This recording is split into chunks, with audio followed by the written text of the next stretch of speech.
என் birthday அன்னைக்கு evening வீடு பெருக்கிட்டு இருக்கேன். எங்க சோஃபி குட்டிமா அப்படின்னு சொல்லிட்டு மண்டைய ஆட்டிட்டு டிங்கி டிங்கின்னு சாமி ஆடுற மாரி என்கிட்ட வந்தா. என்னடின்னு கேட்டா, அப்பா உனக்கு கிஃப்ட் பிரசன்ட் பண்ணியிருக்காங்க அப்படின்னா, என்னன்னு வாங்கி பார்த்தா, டெய்லி யூஸ் பண்ற மாரி செப்பல். ஆக்சுவலா அன்னைக்கு ஏர்லி மார்னிங் தான் என் பசங்க செப்பலோட சேர்த்து 40 கிஃப்ட் எனக்கு வந்து பிரசன்ட் பண்ணியிருந்தாங்க. அண்ட் ஈவினிங் இது எங்க மாமாவோட பிரசன்டேஷன் பார்க்கவே ரொம்ப நல்லா இருந்தது. செப்பல் மட்டும் பார்த்துட்டு வாய பொளந்துட்டு நிக்காதம்மா, உனக்கு இன்னொரு கிஃப்ட் இருக்குன்னா, என்னடி அப்படின்னு கேட்டா, ஒரு பேக்க நீட்டுனா, ஓப்பன் பண்ணி பார்த்தா அதுக்குள்ள ஒரு டாப்பும், லெகினும் இருந்தது.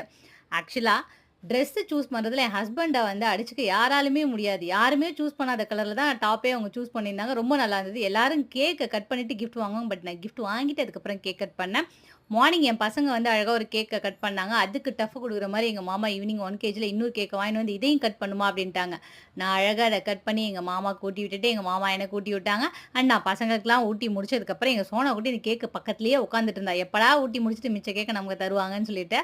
என் பர்த்டே அன்னைக்கு அவ்ளோ ஜாலியா போச்சுங்க. என்ன அப்படியே திக்கு முக்காட வச்சுட்டாங்க.